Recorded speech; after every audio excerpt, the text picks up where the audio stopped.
Hi, this is Ashley and welcome to my channel So Sketch. Thanks for joining me today.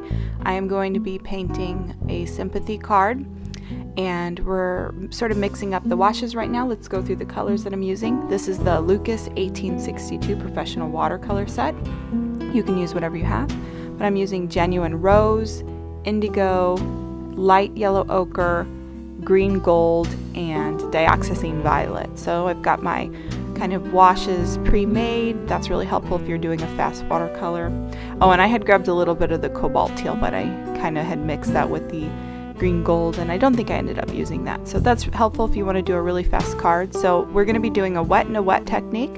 So I've got some water, and it actually is tinted a little bit from my last painting, but normally you would want to start with clear water so that your washes are nice and clean. But hey, you can kind of see what I'm doing because there's a little paint in there.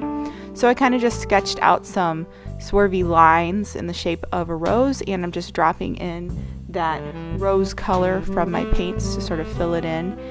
This is a really fast card, super easy. You just kind of alternate those sort of comma shapes, and then you drop in whatever colors you want.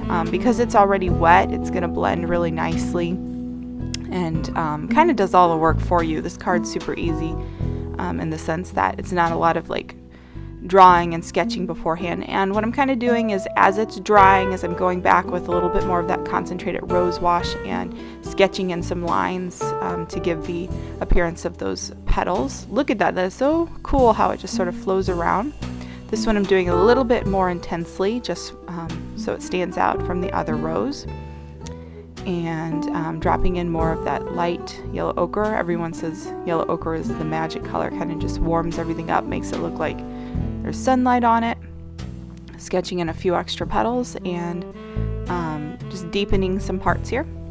So in a minute we're going to start adding the petals and just kind of like some berries and branches. You can just drop in a few leaves. You can put in just a few leaves if you want. And it's kind of fun to do your leaves in different colors besides green, since this is just a really simple loose card. It's not realism. You don't have to actually do a green leaf. So I'm using indigo and the dioxazine violet, and I kind of like it when the flowers are still wet because they will bleed into each other and it adds to the looseness.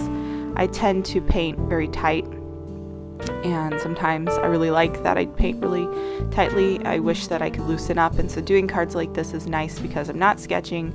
I'm just letting the water do the work and letting the colors bleed in, and that's what's magical about watercolor, is when the light shines through and you don't have too many layers and everything kind of blends in. I'm just kind of adding like some imaginary berry sprigs with the dioxazine violet, and we're getting pretty close to the end here.